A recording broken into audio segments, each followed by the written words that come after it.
Hi, everyone. Welcome to Wednesday. Welcome to the last Wednesday of the month and the July edition of the IT Documentation Users Group webinar. I'm Shri, the community manager here at Eureka Process. I also manage the IT Documentation Users Group with the help of my team. This is one of two communities that I work very closely with, the other one being the Eureka community, a subscription based website for templates. The IT documentation users group is now numbering more than 4,400. It comprises people interested in IT documentation from MSPs, from other industries all over the world. And today we'll be learning something that applies to almost every business entity, anyone who has hired a person at some point. We'll be talking about onboarding new employees. And in the context of MSPs, we'll be delving into process. So we will shine a little bit of, an overview on what we teach our clients for onboarding their new hires. And we'll also recommend some best practices on how to go about this. So I have my dear colleague, Brooke, here as our host. She has been in IT for more than 2 decades now and leverages her experience over those years to help clients understand how they can do the whole process better. She works with MSP business owners to help find the right talent for their team and improve their process. The duration of this webinar will be 30 minutes, and please ask questions along the way. You can post in the comment section of any of the platforms you're watching on currently.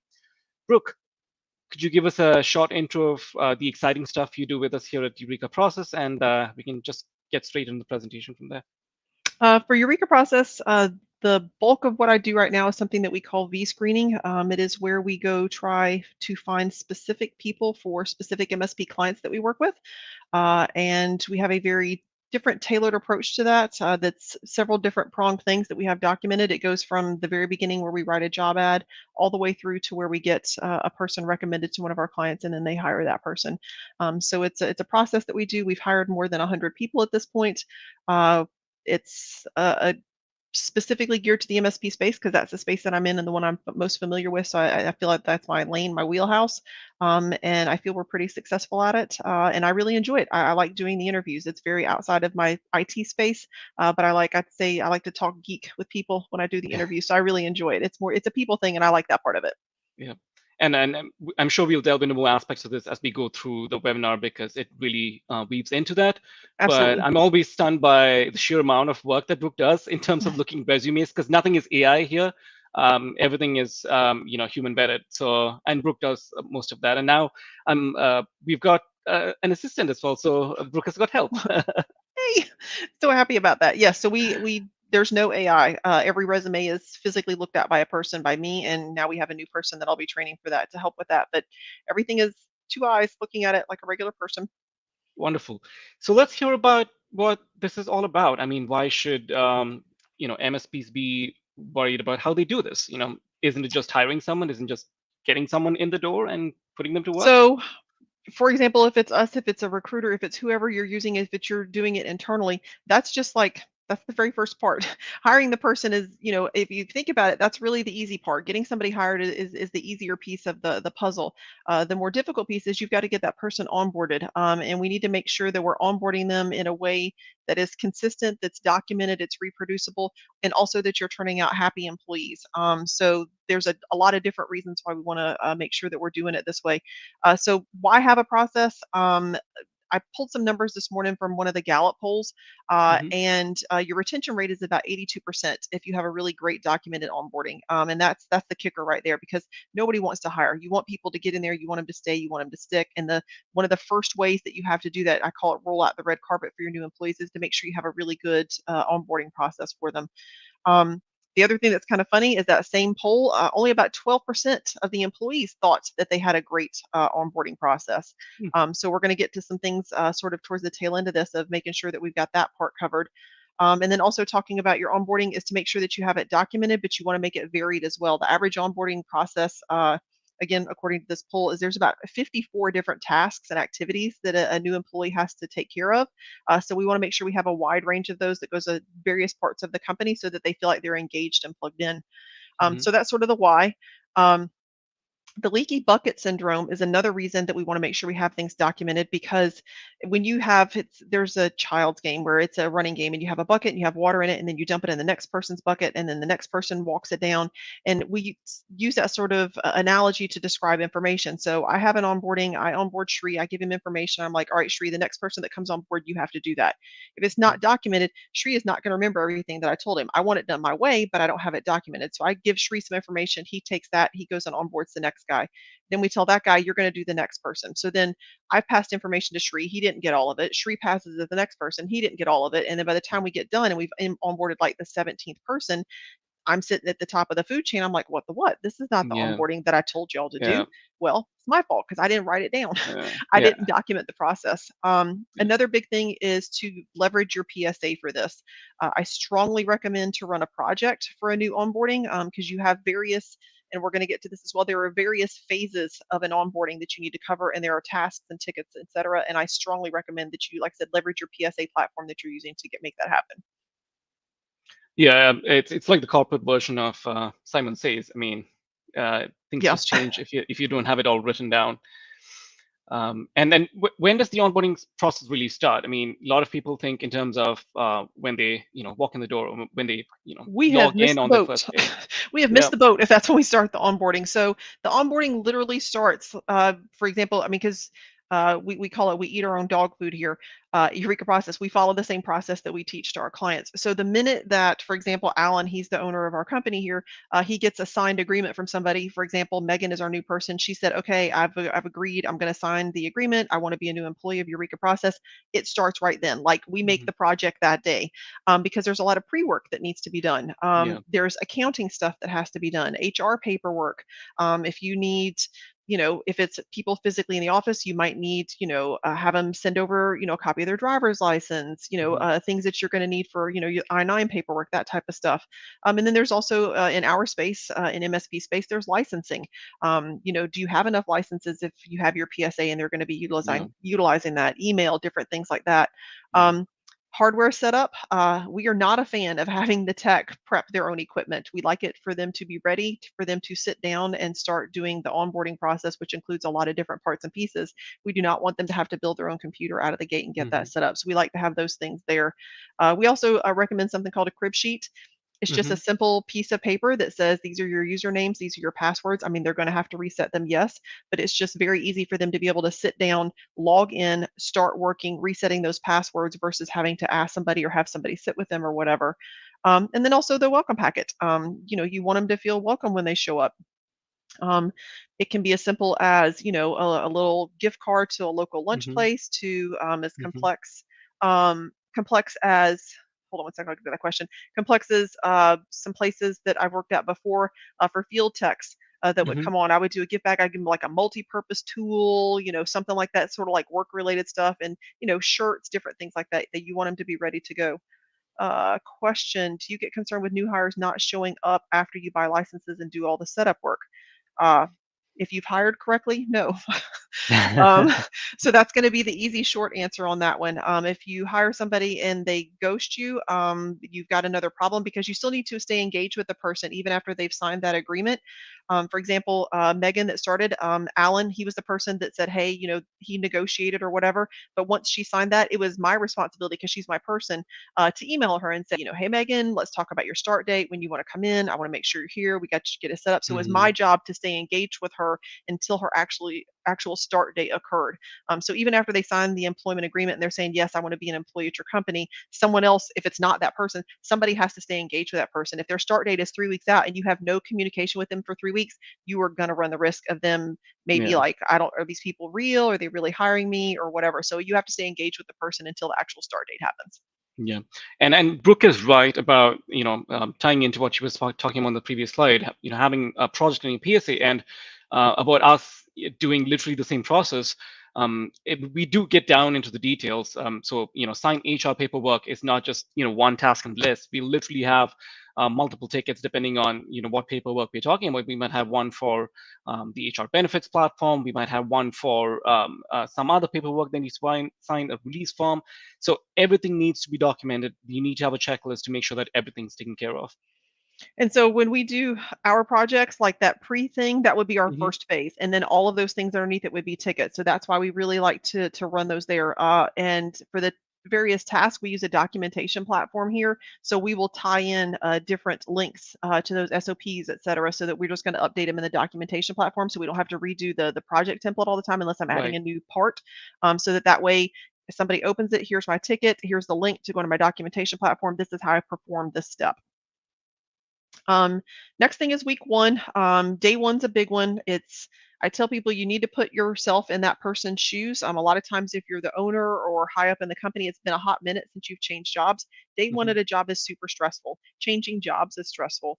Yeah. Part of our job, day one, is to make them feel as comfortable as possible. They are already like amped up. It's your first day. You're scared. You don't know where you're going to go. You don't know what you're going to do. Are you going to like everybody? Are they going to like you? And again, if you haven't changed jobs in a while, you don't know what that level of stress is. So it's introductions. It's making sure they can get logged into their computer. It's just sitting down with them, talking to them about, the company. We have a couple of tickets here where they do basically a time to just kind of talk to Alan. He just kind of tells Yep. them about the company, what we do here.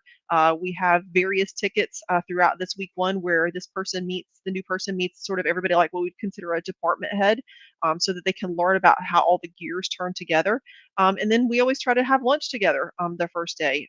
Again, it's just making sure that you're doing everything you can to make this person feel as welcome as possible, that they're part of the team. You're stoked that they're there working for you, and you want to let them know that you appreciate that. Yeah. Um, Training guidelines. Week one is usually going to be really heavy on software that we're using, PSA platforms, documentation platforms. We're using RMM tools, all that kind of stuff. You're going to have to get them up to speed if it's not something they're familiar with. My thing on this one is a word of caution. Don't ask somebody to sit down and watch 8 hours of videos. Nobody gives a flip. You're not going to remember this stuff. So really try to break that up with some shadowing. Maybe watch an hour of something and then have them go shadow with somebody. Because so like for example, the PSA platforms, those are really robust software applications. You're not going to remember everything, but if you have them Yeah. watch like a little chunk of something and then they can go sit beside somebody Yeah. that's doing the work, when you go back Yeah. and watch the next piece, it clicks so much Yeah. better and the Yeah. retention rate's going to be a Yeah. lot better. And So especially so if it's remote, because you don't have any human connection to start I with. And know, if you're right? just watching videos all day, all week, That that's just going to burn you stinks. out. Yep. That just stinks. You want to try to get them as much people, as much FaceTime as possible, Yep. again, because you got to make sure that you're keeping people engaged. And two, I mean, it's just, you want to have somebody to talk to, whether you're in the office or whether you're remote. And I mean, the training and all of these best practices or steps in the process we recommend also, I guess, have different implications depending on whether you're recruiting for an in-person role or a remote role. Like lunch with the manager owner can also be virtual. And I think it's also important to stress that it shouldn't be a daunting meeting. Like you're not sitting there to talk about metrics and KPIs. Ideally, it's No, more to this is the understand roll out the red carpet. This is just exactly. you need to let them know that you're very happy that they're here, let them ask questions. The day one, week one should not be stressful. You do not want somebody working tickets on day two. The Yeah, initial new employee onboarding should be really easy. It should make them feel at ease where they feel comfortable. yeah. And I know this is self-explanatory, but the task mastery list, is that literally just, what they should be doing? Um, Or Normally we recommend that you have one of those per role, not per person. So like, your tier one engineer, there's a task mastery list of things that you think this person should be able to do once they get all the way through. That task mastery list, again, you can tie it back to your documentation platform. You can make a separate phase for it if you want to, use a OneNote, whatever, spreadsheet. Mhm. But that's just sort of a general guideline on, hey, these are like the 10, 15 things that we think this person should be able to do by the time they get done with their onboarding. And then you just kind of go through that list and you need to have it prioritized. So it could be, as simple as the dispatcher, that they're able to, man the phones. Are they able to successfully triage tickets correctly, code them, summary, all that kind of stuff. Mhm. And then up to the tier three guys, are they able to, theirs may be longer and be more complex, but are they able to successfully scope a O365 migration by themselves or something Right. like that? So the task mastery list can vary from role to role, but everybody should have one, even if it's like I said, dispatch, sales, account management, field tech. Everybody should have some sort of mastery list of what we think that Mhm. when this person knows these things, we feel like they've got it. They're like legit got it. They're going to be successful in this role. Yeah. Week two, again, this is going to be more of training because we want to make sure that we're sort of mixing and matching the stuff. And this is similar to the 54 activities that we talked about earlier. You've got Hmm. to make sure that you're breaking this stuff up. Again, nobody wants to sit through videos all day long. It's boring, it's not fun. So you want to make sure that you're doing some shadowing. I also strongly recommend that you have somebody shadow with every single position in the company, no matter what this person is. When Alan and I were at a previous MSP together, the tier threes, senior system administrators, whatever you call them at your MSP, we made them shadow with everybody, even the dispatcher. I could give a flip that you can do a server migration like nobody's business in a short amount of time. However, you need to see what this person up front happens when you guys do tickets a certain way or don't do them the correct Hmm. way. What flows down the hill. So you need to understand what happens when you give me a ticket that has no next steps in it. Hmm. What do you want me to do with that? That means I'm going to have to get back. I'm going to have to call you. I'm going to have to walk back to the back, go ask you what you need to do versus you do what the process says, which is give me some decent next step notes. I can make that happen. So make Yeah. them, shadow a dispatch or maybe make them go Mhm. with sales or a field tech. Let them go. If it's an Yeah. in-office position, let them go on site so they can meet some of the clients and stuff. I mean, that's always should be a good thing. So have them sort of shadow with every single one of the roles that are there because you need to see how everything kind of works together. I'm a big fan of that. Yeah. And who should be checking in with them? On the This daily should be their basis. this should be their manager, direct supervisor. A lot of times in the MSP space, this is going to be the service manager, but it's just Mhm. whoever the person is that this person is going to report to. Like I said, service Right. manager. If it's if it's an account manager, or whatever, maybe they're reporting to the director of sales or something like Mm. that. So that's Yeah. the person that should be responsible for the onboarding for this person and managing that project and Hmm. making sure that things get done. And is it Um, is it just that really the check-ins? What's the primary purpose? Is just making sure that they've ticked all the boxes, they've done what needs to be done No, for the today. check-ins, we try to do them daily, and that's just to make sure. To me, that's a check-in. It's not the hey, were the Connect Live videos great? Were the auto task videos great? No, it's me checking with you. How are things going? Right now we are in the throes of some computer issues for our new person. Her computer is being grumpy and not acting right. So I'm trying to make sure that I'm doing everything I can to get those problems fixed Hmm. for her. So it's a check-in with more of, when you park today? Were you okay? Did you find the parking okay? Were you able to join the morning huddle okay? Did everything, seem to work well for you? Were you able to find where the break room is at? It's more Right. than just, did you watch the videos? Hey, did you get this SOP read? Yes, I'm still asking those questions, but I want to ask about the person as well if there's anything they're struggling with so that I can help them because I want them to be successful. I don't want them to get halfway through this process and think I don't want to work here. I don't like this place because nobody's helping me, nobody's checking on me. Yeah. Um, And you had yes, a sir. great story to share. I think we were talking about this a little while back, um, on what happens when you don't have the connection. Um, we have a client that we are doing some vScreening for, and they reached out to me and told me that this young man had put in his notice. And they were shocked that the person had put in his notice, and because they really liked him, he was a great fit. And I asked them, and I was like, okay. And I was like, first question, are you boys having check-ins with your new person? And they were like, oh yeah, yeah, yeah. We did the check-ins, 3 times a week. And then once he had been here, we were doing the check-ins every single Friday. And I'm like, okay. And I said, so have y'all talked to him? And they were like, "Well, he just sent us this notice," and we panicked, and so we emailed you, Brooke, and I was like, "Okay, fine. We need to talk to this young man and find out what is making him not happy." Um, this particular client, they have a particular religious culture that this other person is not familiar with, and Mm. so it's a vast difference. And I said, I've had experience with y'all. I said, but when I first met and came into contact with this culture, I had no experience with it either. And I said, I used to go crying to Alan for probably 6 months because I was like, man, these guys just hate me. They're just so rude and whatever. And it's a different culture. And I said, we Mm. really got to make sure because this person has no experience with it. We have got to figure out a way to explain that better so that Mm. everybody can be on board. That this is just, also English is not your first language. So sometimes you guys choose words that maybe are not the best words that we would use. Yeah. And I said, you've just got to have that line of communication.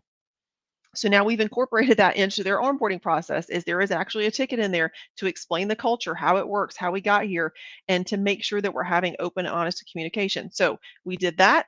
They went and talked to this young man, and now he's staying, and I'm happy. That's awesome.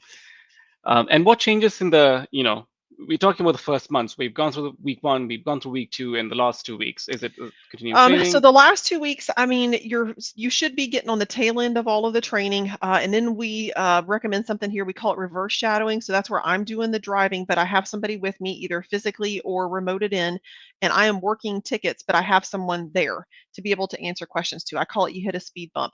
The worst thing you can do is I'm working a ticket, I hit a speed bump, and I can't get anybody to give me what I call a shove in the right direction. So I'm stuck. I cannot finish this ticket until somebody is Mhm. able to answer my question.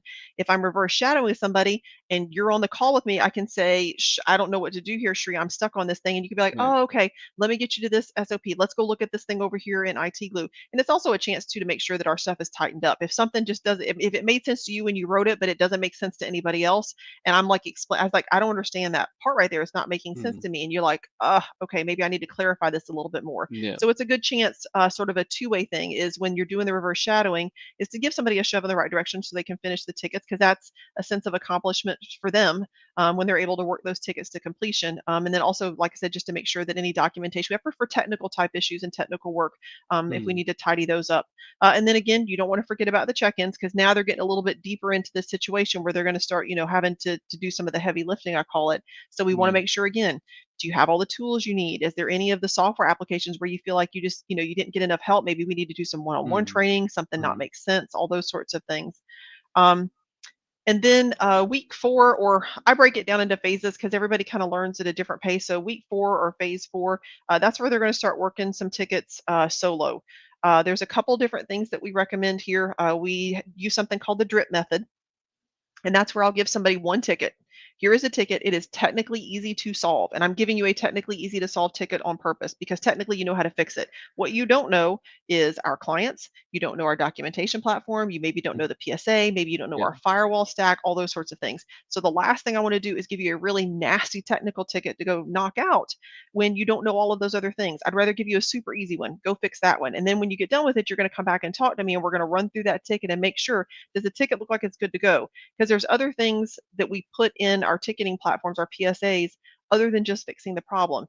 You've got to code it. You've got the summary's got to be good. Your Yeah. notes have to be good. Did you send a good note to the client so that they can understand what happened? And if something happens again, what do they need to do? If you weren't able to resolve it, do we have great next step notes in there? So there's a Mhm. lot of different things we're going to look at.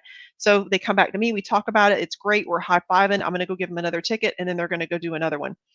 After we've done that for a little bit and we feel like they've got the ticketing, the PSA platform down, and that those things look good, I let them do something called cherry picking. Some people are not a fan of it. I am because I really want to set people up for success. Cherry picking is where I say, here's tickets on a board. Go get what you can get, work what you can work. I want you to pick the easy tickets because you're now working tickets by yourself completely. And Mhm. I want you to get a ticket that you know how to solve. If it's a password reset, I don't give a flip. Go get the password reset, finagle your way around in the documentation Mhm. platform. You're going to call the client, you're going to do whatever. And then there is a natural progression where they will ramp up and then they will start getting those hard tickets that they know how to do because now they feel comfortable with our stack and our tool Yeah. set and our clients and they know who to Yeah. go to if they need help. Is this a service manager question or is this I need to go to my escalation guy and ask the question there? And then they'll just naturally do that. And that be allowing them to do it that way, I feel gives me a much higher rate of success for them to feel comfortable and confident. Because if the confidence doesn't Yeah. show up because I've just like thrown them off the deep end on like week 2, that guy or girl can be the smartest one on the planet, but if you have just like killed their confidence out of the gate, Yeah. it's going to take a hot minute for me to build that back up. So I'd rather do the slow ramp up so that way they feel confident in their work and their tickets technically, and that way when they get to that point where they're taking the really hard stuff, they are off and running. They're productive, they're getting stuff done, they're part of the team, they're able to collaborate, everybody's able to Yeah. do stuff together. I just think it's a much better scenario to do that. Absolutely. And I'd like to point out to everyone watching, as for the process we teach our clients, they're really doing the solo lifting or the solo working of tickets only by week 4. Um, what's your take, Brooke, on how realistic this is? When MSPs usually are slammed, and um, they're trying to hire someone to just get the pressure off them, and they got to wait 3 weeks to give them actual work. Um, I part of it I think depends on the size of the MSP, what they have the capacity for. I mean, if they're slammed and you've waited too long to make this happen, to me that's why I talk of it as phases. Because if you have somebody that already knows your PSA, then you're going to be able to shorten that window up. So I mean, I say there's Mm, 4 phases of the onboarding. If somebody already knows your PSA, if they know your documentation platform, they know your back end network stack, they already know if you're a WatchGuard shop, they know WatchGuard like the back of their hand, or if you're a yeah. Meraki or whatever, they already know that stuff. They've already done O365 migrations. They'll be able to get up and running quicker, but they still Hmm. need to follow the process. So that's why I said use the phases. So Yeah. that way, if the tools part is shorter because they know, like I said, those applications are ready, we can switch that down a little bit. Right. But still, even if it's, like I said, even if it's a tier three at the top of the food chain, you got to give them time to ramp up, because I don't want Yeah. to, even that guy or girl, I don't want to push them off the diving board on the deep end, because I want this person to stay. I want them to stick. MSPs, we run lean. We do not have a ton of staff. We're tech, and we're always tech heavy. We have way more tech people than we have administrative people, and we generally just keep the amount of people that we need. So when we bring a new person on, that is a large, not only labor, but it's a morale expenditure for us to bring on and onboard a new person. And the biggest morale suck is if that person doesn't work out and then they quit within 2 months. Now your entire team is like, well, dang. We did all Yeah. that stuff. Thought we were getting help. We saw the Yeah. light at the end of the tunnel, and now that guy or girl is out the door because we didn't do our onboarding right, and we were like, hey, can you do an O365 migration on day 3? And I mean, they're going to do it, but like I said, they're already looking for another job. And like I said, now your entire team is Yeah. just like, what the what? We thought we were Yeah. getting some help. We really like this Yeah. person. And there's that. Yeah. So all this now takes us to the closing. What you just mentioned. The person left. Something didn't work. So I think those things feed into how do you improve the process, right? So the person left, that's going to stink all the way around. So the formal closing should be at the end of your successful onboarding. Just this is goes to one of the stats that I had early, that only 12% of employees think their onboarding is great. So I need to get honest and open feedback from the person that I just onboarded. If they think this part just stank, you need to tell me that. What stank about it? What did you not like? What can we do better? What made you not feel like you were part of the team? Or where did we rush? Or where did we not explain something well? So you want to go over the task mastery list. That's the pay to play. These are the things that we need you to do. All of those things should be Hmm. checked off the list. Making sure that their manager, their mentor, maybe it's a team lead, but sometimes it's not always the service manager. I need feedback as well. You need to tell me, the post-mortem meeting is like where everybody is there involved. The employee that just got onboarded, I need you to give me feedback on how we can do better. I'm going to give you Hmm. feedback as well. Please, please, please be positive. If this person didn't do something great, that's like I want you to give all the positive stuff first, and then I want you to, I always say I'm not big on sugarcoating. I really want you to sugarcoat the thing that we need to work on, because again, this person is so new. If they've been here a month, I don't want to just like, oh my gosh, this is absolutely awful. If you don't get this right, we're not going to be able to work here, blah, blah, blah. These are the things that we need to improve on. And then if you have something that's big like that, you need to be ready with your improvement plan. We use a coaching document here. So it's, what's the plan to get you from point A to B if we have a skill set gap or something that we realize after the fact. We really like the person, we want them to stay, but we feel like they're a little light maybe in, I don't know, O365 administration or something like that. That's an easy Yeah. fix. Easy fix. Let me help that Yeah. person. And then making sure that they know their metrics, their KPIs, whatever it is that they may be accountable for. We want Hmm. to be clear in setting those expectations. And we're going to talk about those in some of the earlier slides. I mean, we have those in there, but this is the time where you're really like making sure they understand 100%. This is what you're accountable for in this Hmm. role. Yeah. Do you have any questions before I basically cut you loose? Um, and also in this meeting, we not with the new employee, anybody that was part of the project. And the postmortem meeting is something we recommend for all projects you run, whether it's an onboarding or a server migration. Everybody that Right. was a player on that project, you want to get everybody in the room, You even gotta if it's a say. quick Yeah. 15-minute thing. Let everybody get feedback. Hey, you gave me this ticket. It doesn't make sense to do this particular part of the project. Then we really need to wait until after this, or hey, this needs to be earlier, because you should really learn something from every single onboarding, whether you're getting feedback from the new employee that just started on ways you can improve that, or the people that you work with and say, this did not make sense to do it in this order, or hey, we need to add in this extra thing because we totally missed that. This is just, I don't know how we missed it, but we need to add this one on the next go round. Yeah. And as much as it is a process and it is cyclical, I mean, you do this, everything, all the changes go into the PSA, Mhm. into any documentation you have, and you repeat the process. And I can imagine for an MSP that's doing multiple onboardings at a time, this can be challenging. But this goes back to what Brooke was saying about retaining talent. I mean, this is one of the most critical elements, apart from hiring, to making sure that they stay on. This is the most valuable part of your company. I mean, we all have the same software. Antivirus, go get some. Everybody's got it. Server migrations, everybody can do them. Network migrations, great. We can all handle that. Your people are what makes the difference. And you want to make sure that when you're spending the time to find that right person, to spend the time and make sure that they stay. I mean, that's definitely, I mean, like I said, everything else is, I call it vanilla bean. Everything else is the vanilla bean MSP. We've all got it. Everybody and their Yeah, grandma can do it. But your people are what make the difference. So you've got to make sure that your people are engaged out of the gate from the onboarding. You're making sure you're guiding them through the whole thing. You want them to be successful and set them up so that they're going to feel like they're part of the team and they're able to contribute, yeah, because that's at the end of the day, if you've hired the right person, they want to put in on it. They want to be able to participate and help. So it's part of that big picture. right. Thank you very much, Brooke. That was illuminating. And I always enjoy doing these webinars with you. It's always great to hear from your experience. Thank I'm you. just gonna put out a few notices out here for everyone who's watching. We have a book coming out extremely soon, Alan's Process and the Other P Word. If you're interested in learning about the pre-order, please scan the QR code you see on your screen right now. It'll take you to a page where you can sign up for a mailing list. And they should be coming out pretty soon. Just watch the space. If anyone has any questions, there's still a few minutes to post them wherever you're watching from, or else you can always get hold of us through our website. We'll also be present at some offline events. We'll be at China Pro SMB Forum, Charlotte in August, September in DC, and the DataCon in DC in September as well. The next two ITDUG webinars will be equally exciting. We have documenting KPIs with BrightGauge, which will be hosted by Joe Torso from the Eureka Process team. And we have David Cuthbertson, who's coming back to talk about Visio automation tips and tricks and IT diagramming in September. And that was a well-subscribed one. You can watch an older version on our YouTube channel. So do come back. ITDUG webinars are the last Wednesday of every month. The next one is on August 31st. Thank you, everyone who watched, and hope to see you for the next one.